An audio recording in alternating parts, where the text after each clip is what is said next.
mu gihe hirya no hino hakomeje gututumba intambara zitandukanye. Hari inzovu zikomeje kurwana ibyatsi bikaharenganira, ndavuga Amerika, Israel ndetse na Iran. Aho igihugu cy'abaperesi Iran gitunze ibikomoka kuri peteroli byinshi, ndavuga essence, gaz ikomoka kuri peteroli ndetse n'ibindi bitandukanye nkabyo. Ni ibicuruzwa bikomeye byoherezwa cyane ku masoko mpuzamahanga. Ariko kubera ko igihugu gikomeje gushegeshwa bikomeye n'intambara bihanganyemo, hakomeje kuba ibura rya peteroli mu bihugu byinshi ku isi, by'umwihariko ku mugabane wa Afurika kubera iyi ntambara.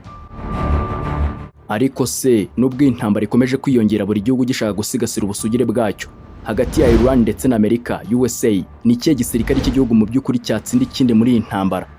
Hano bana nanjye nkubwira imibare ndetse n'ibifatika twegeranyije ku bihugu byombi kugira ngo usobanukirwe neza idonida akantu ku kandi. Naho ngiye nk'ibisanzwe mbahaye ikaze, nitwa Imfura Chris. Stay tuned.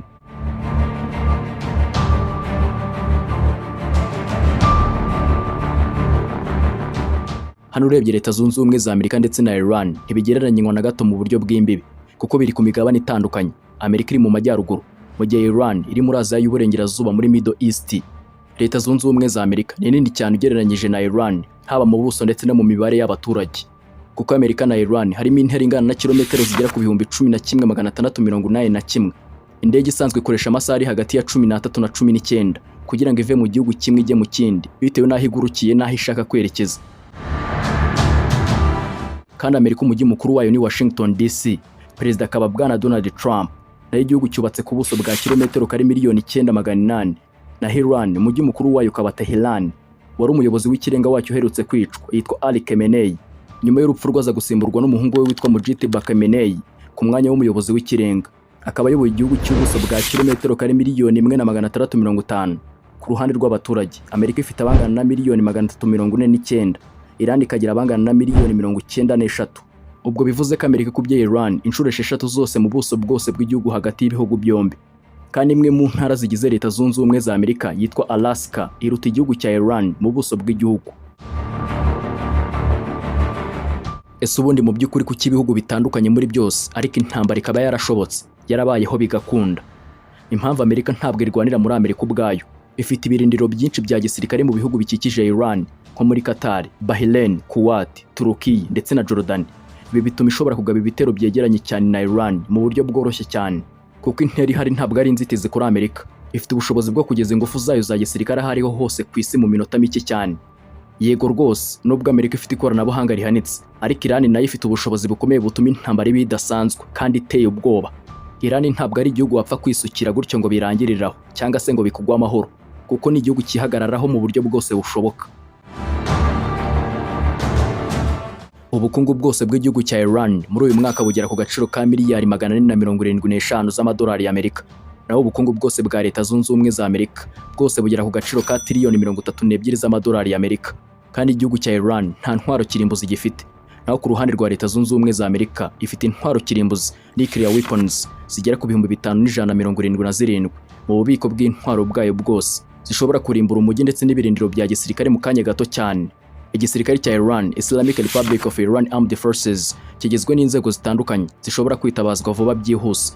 Bafite abasirikare biteguye urugamba, active forces, bari hagati y'580 n'610. Bakubiyemo abatabazi n'impinduramatwara, abasaga 190. Abo nibo barinda ubutegetsi kandi bafite intwaro zikomeye. Hakaza ingabo zirinda ikirere n'inyanja icyarimwe, basaga 50,000. Bakagira reserve forces cyangwa se inkeragutabara zigera ku 350. Aba ni abahoze mu gisirikare babitse, bashobora guhamagarwa igihe cyose igihugu gitewe n'umwanzi. Hakaza abarindira igihugu mwe imbere, barenga 1,000,000 bitabazwa vuba cyane. Aha ni Iran ifite imbaraga zidasanzwe. Aba bakomoka mu mutwe witwa 𝐂𝐳𝐧. Naho mu buryo bwo kwirinda imbere mu gihugu ndetse no mu mijyi, Iran ifite abasirikare bangana n'220,000 b'umwihariko, paramilitary forces, bashinzwe umutekano w'imbere no kuziba ibyuho mu gihe cy'intambara. Bivuze ko intambara ikomeye iri kuba, Iran iri gukoresha abasirikare bose n'inyeshyamba barenga 1,200,000 mu gihe gito cyane. Naho igisirikare cya Amerika, United States Armed Forces cyangwa se Army Forces, nacyo gifite ingabo nyinshi cyane, kuko zikubye inshuro hafi 2 za Iran mu rwego rw'abasirikare babigize umwuga, active duty. Kuko abasirikare bari mu kazi, active forces, bagera kuri 1,340,000. Aba nibo bakora akazi k'igisirikare umunsi ku wundi mu mashami yose, ariyo Army, Navy, Air Force, Marine Corps, Space Forces ndetse na Coast Guard. Inkeragutabara ndetse n'abarinda intara z'igihugu, Reserve and National Guard, bagera ku 772. kuko abarinda igihugu bagera ku 328, abarinda ikirere bakagera ku 106,300, ndetse bakagira reserve forces cyangwa se inkeragutabara zigera ku 337, kandi bakagira umwihariko wo gukwirakwiza abasirikare benshi hatandukanye ku isi, kuko Amerika ifite abasirikare barenga 170,000 bari hanze y'igihugu cyabo mu birindiro birenga 750 mu bihugu binyuranye. Iran ikagira tanks cyangwa se burendezi intambara main battle tanks ziri hagati y'1,500 n'2,800. Nubwo Iran ifite tanks nyinshi ugereranyije n'ibindi bihugu byo mu karere, ariko inyinshi muri yo n'aya kera cyane yagiye avugururwa mu ikoranabuhanga ryayo, mu gihe Amerika ikoresha amatanks ajyanye n'igihe tugezemo nka M1A2 Abrams afite ikoranabuhanga riri hejuru cyane, yose hamwe ifite 4,650. Iran ikagira armored fighting vehicle FV vehicles cyangwa se imodoka z'intambara zigera ku 65,000. Hano Amerika niyo ifite nyinshi ugereranyije na Iran kuko ifite zigera ku 360. Ndetse Amerika ikagira n'undi mutamenwa w'igifaru cya Silver Purple Artillery yitwa M109 Paladin bigera ku 1,000. Ku ruhande rwa Iran ikagira 580 gusa, zo zitwa Rad-2. Amerika ikagira imizinga iraswa mu buryo bw'uburemereye cyane bushwanyaguza buri kigenza cyose ku butaka, yitwa Rocket Projectiles MLRS. Iyi ni intwari isuka imvura y'ibisasu bya rocket byinshi icyarimwe mu kirere kugira ngo bihagarike umwanzi ukiri kure cyane. Amerika ifite zigera kuri 690, iri mu zimaze kumenyekana cyane muri iyi ntambara bahanganyemo na Iran. Gusa hano Iran ifite ibigera ku 1,085. Aha ni Iran ifite umubare munini kuko yashyize imbaraga mu gukora rocket nyinshi cyane zishobora kurasa mu ntera ndende zitandukanye. Gusa hano nubwo Iran ifite nyinshi kurusha Amerika, Amerika ifite ubwiza, karite n'ikoranabuhanga riri hejuru cyane ku buryo intwari imwe ya Amerika ishobora guhangana na 7 za Iran icyarimwe. Iran ishingira ku mubare mwinshi quantity w'imizinga n'ibirasa rocket kuko ari byo bibasha kubarindira ubutaka bwabo no gutera ubwoba ibirindiro biri hafi aho. Amerika ifite imizinga irasirwa hasi ya field artillery yitwa M77 Howitzer zigera ku 339. Iyi kabizweho kurasa neza hakoreshejwe GPS. Iran ikagira izitwa HM41 zigera ku 2,250. Hano Iran ifite artillery cyangwa se imizinga myinshi kurusha Amerika. Ibi biterwa nuko Iran yubatse igisirikare cyayo mu buryo bwo kwirinda ku butaka, defensive. Bashyize imizinga mu misozi ndetse no hasi kugira ngo bashobore kurasa ingabo zose zagerageza kwinjira ku butaka bwabo nta burenganzira babahaye.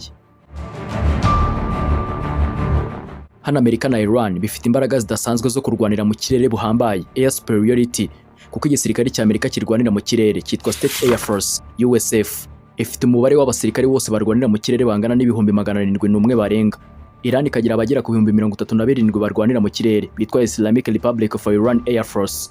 Ibi bisirikare byose bihuriye ku nshingano zo kurinda ikirere cy'ibihugu byabo, kuko bashinzwe kurinda ko hari indege y'umwanzi yakwinjira mu kirere cy'igihugu cyangwa se umwanzi wabo. Ibi bituma ingabo zo ku butaka, army n'iz'inyanja, navy forces, zose zishobora gukora akazi mu kurinda ibitero biturutse hejuru cyangwa se kure cyane. Iran ifite indege zirwanira mu kirere zigera kuri 551. Amerika ifite indege 13,343. Leta Zunze Ubumwe za Amerika ifite indege z'intambara za fighters jet zigera ku 1,800, mu gihe Iran ifite 226 gusa. Ikinyuranyo so mubare gusa, kuko Amerika ikoresha ikoranabuhanga rigezweho rya stealth rishobora kuguruka ritagaragara kuri radar y'umwanzi, mu gihe nyinshi mu ndege za Iran ari zo mu myaka y'1970.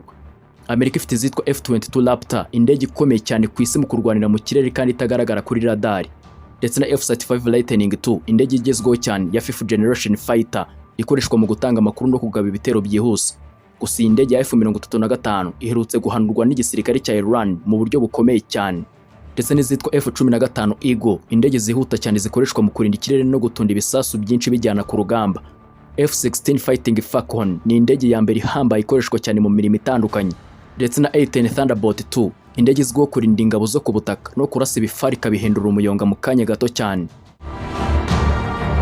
Iran ikagira indege zishingiye mu bihe bya kera ariko zagiye zivugururwa imbere mu gihugu, ndetse n'izindi nshya yatangiye guhabwa n'igihugu cy'Uburusiya.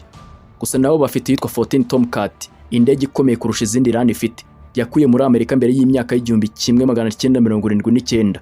Bafite F Phantom II na F5 Tiger, indege zo mu myaka y'1970 zikoreshwa mu kugaba ibitero bikomeye ku banzi. MiG-29 nayo ni indege yakuye mu gihugu cy'Uburusiya, ikoreshwa mu kurinda ikirere cy'uwo muryango. Su-24 na Su-35 Vincer, indege zikoreshwa mu gutunda ibisasu byihuse, na Yak 130, indege nshya zikoreshwa mu kugaba ibitero byihuse.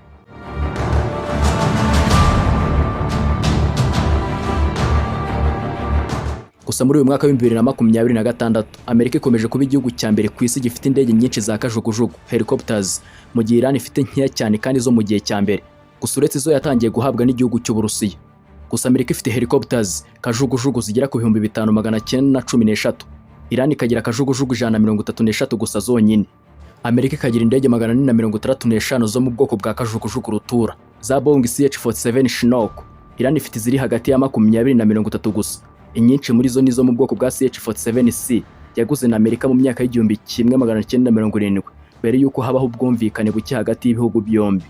Gusa za Amerika za Boeing CH-47 Chinook zishobora kwikorera imizigo na tanks n'imodoka by'intambara bipima toni hagati y'10 na 11, kandi ishobora gutwara abasirikare 33 kugeza kuri 55 bafite n'ibikoresho byabo byose. Bivuze ko indege ubwayo ipima toni 11 ndetse itwara toni 11. Ubwo yifashe ibiro byayo kongeraho n'ibyo yikoreye byose hamwe biba hafi toni 22,600 ikabijyana ku rugamba. Na Iran kubera ko izi ndege zari zishaje cyane, bagiye bahura n'ibihano byayibuzaga kubona ibindi bikoresho byo kuzisana, bagahura n'imbogamizi zo kugira ibikoresho bigezweho bya gisirikare. Hano kugeza ubu harimo ikinyuranyo kinini hagati y'umubare w'indege za gisirikare Amerika ifite ndetse na Iran. Amerika niyo ya mbere ku isi mu mbaraga zo kurwanira mu kirere, mu gihe Iran ishingira cyane ku budahangarwa bw'ikirere air defense n'utudege tutagira abapilote drones. Kuko Iran ikoresha indege zitagira abapilote nizo bakoresheje mu ntambara bahanganyemo na Amerika, kuko twahinduye burundu isura y'intambara muri iki gihe kubera ko turahindutse kandi tugakora akazi katoroshye bidashyira mu kaga ubuzima bw'abasirikare. Izi drones nizo mu bwoko bwa Shahed za Iran zikora mu ntambara za none kandi ziragatsindwa ku rugamba. Aho Iran imaze gukoresha drones zirenga 2109, ariko hari imibare ivuga ko zageze ku 3700 zerekeza ku birindiro by'Abanyamerika. Harimo izitwa Shahed 136 zikora nk'ibisasu bishobora kuguruka mu kirere. Ntabwo zirasa igisasu ngo ziguruke, oya, ahubwo iyo zigeze ku kintu zishaka kurasa zihita zishwanyuka zigaturikana nacyo. Ikiza cyazo zirahendutse cyane gereranyije na misiri imwe ishobora kugura miliyoni y'amadolari. Ubu ni uburyo bukomeye Iran ikoresha, bohereza drone 20 cyangwa 50 icyarimwe mu kirere cy'umwanzi. Noneho ubwirinzi bw'ikirere air defense bw'umwanzi bahanganye mari w'Amerika ntibushobore kurasa neza izo drone zose icyarimwe. Zimwe ziraraswa ariko izindi zirarokoka zikarasa aho bazohereje ku gipimo cya nyacyo. Izi zikoreshwa mu gutuma radari za Amerika zirangaza cyangwa se kazitesha umutwe distraction, maze Amerika ikajya hari ikamara ibisasu byayo byinshi kandi bihenze irasutwa tudege duhendutse cyane, maze nyuma Iran ikohereza misile ziremereye ballistic missile zigasanga ubwirinzi bw'umwanzi bwamaze gushiraho no gucika intege bikomeye, maze ibisasu bya Iran bigashwanyuza ibirindiro bya Leta Zunze Ubumwe za Amerika babyoherejeho.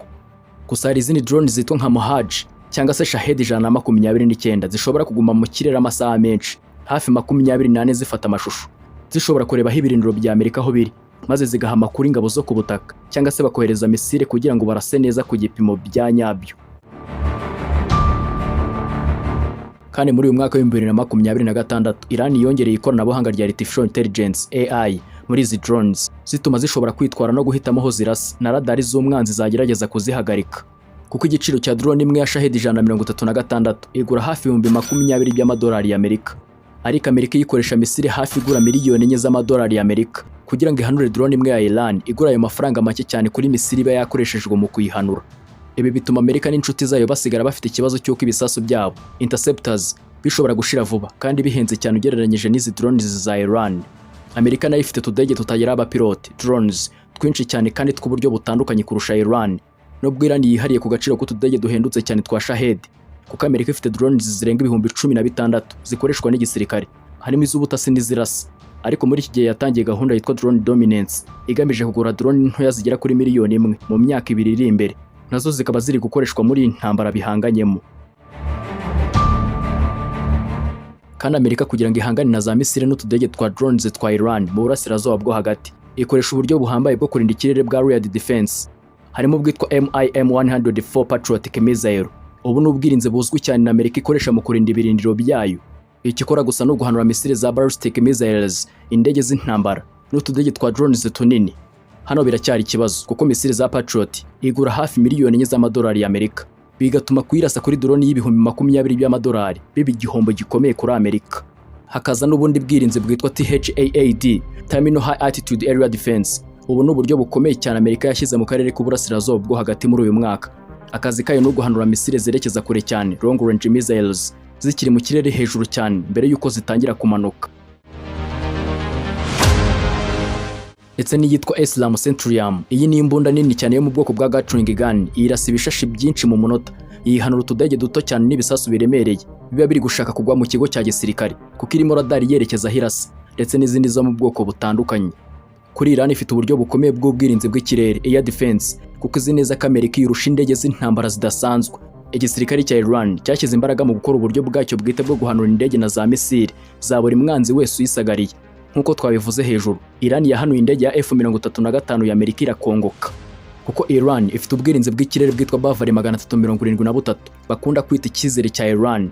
Ubu nibwo bwirinzi bukaze cyane Iran ifite, kandi ivuga ko bushobora guhangana na S-400 y'Uburusiya cyangwa se ubwirinzi bwitwa Patriot bwa Amerika. Akazi kayo no guhanura indege z'intambara zigezweho na za misile ziri kure cyane, kuko ishobora kurasa ibintu biri ku ntera ya kilometero 300 byose. Bakagira n'indi yitwa S-300 PMU-2 yaguze mu Burusiya, yihanura indege n'ibisasu bya misile ballistic missiles ku ntera ya kilometero 200. Ni uburyo bwizewe cyane mu kurinda ibigo bya kirimbuzi nuclear site bya Iran.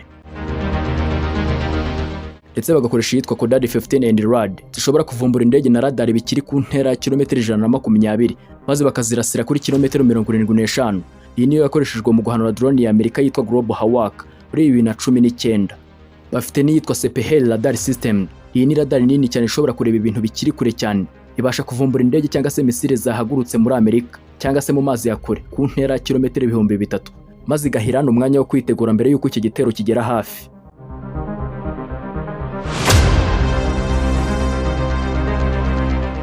Iran ifite ubuhanga bungana iki ku gisirikare cya Amerika kirwanira mu mazi? Urebye hagati ya Amerika na Iran, intambara yo mu mazi Naval warfare iteye mu buryo butandukanye, kuko Amerika ishingira ku mbaraga zigaragara power protection, mu gihe Iran ishingira ku mayeri yo kwihisha no gutungurana asymmetric warfare. Kuko Iran ifite ingabo zirwanira mu mazi zitwa Islamic Republic of Iran Navy bagera ku 40,000, naho kuri United States Navy ya Amerika ifite ingabo zirwanira mu mazi bose hamwe bagera ku 637,108. Uyu mubare urimo abasirikare bo mu kazi active forces, inkeragutabara reserve forces, n'abasivile bakora mu nzego z'inyanja. Harimo kandi n'ingabo zishinzwe kurwanira mu mazi bita US Marine Corps.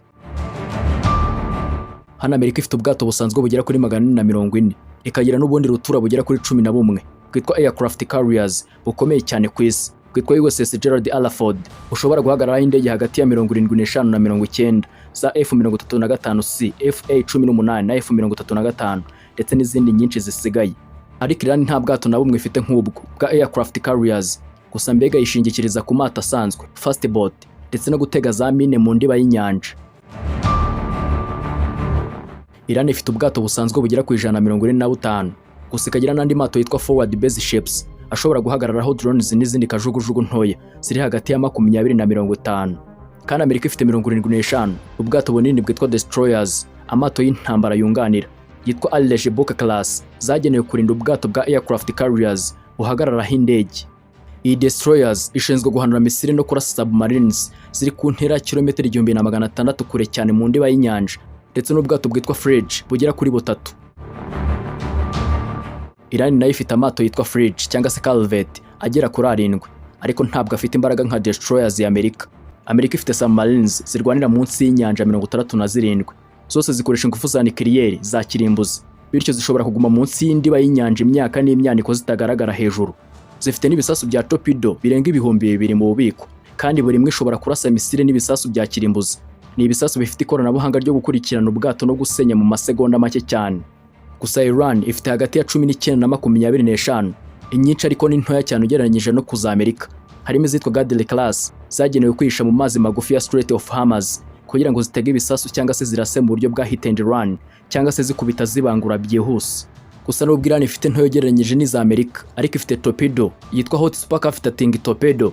Iyi ni iteye ubwoba kuko yihuta inshuro enye kurusha izisanzwe, hafi kilometero 360 ku isaha, bityo ikaba yagora ubwato bwa Amerika kuyihunga.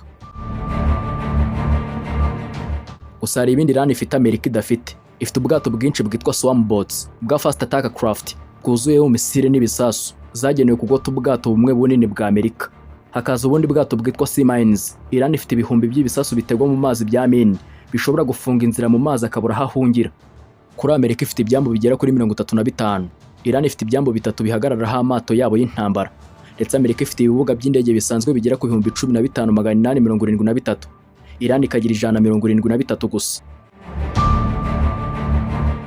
Ku ngengo y'imari ijya mu gisirikare cya Iran mbere y'intambara itaratutumba yari iri kuri miliyari 15 z'amadolari y'Amerika, ariko ubu barayizamuye igera kuri miliyari 30 z'amadolari.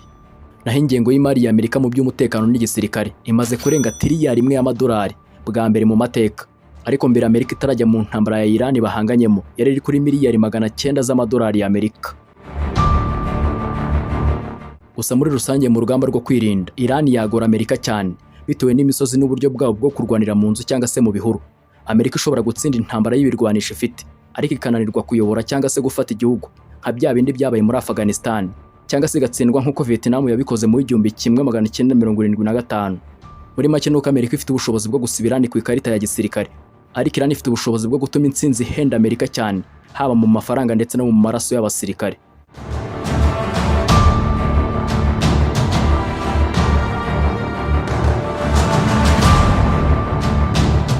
Ese umaze kumva ndetse no gusobanukirwa neza imibare ibimenyetso bifatika twegeranyije ku mpande zombi hagati y'igisirikare cya Amerika ndetse na Iran, utanze igitekerezo cye, gishyiraho hasi muri comment.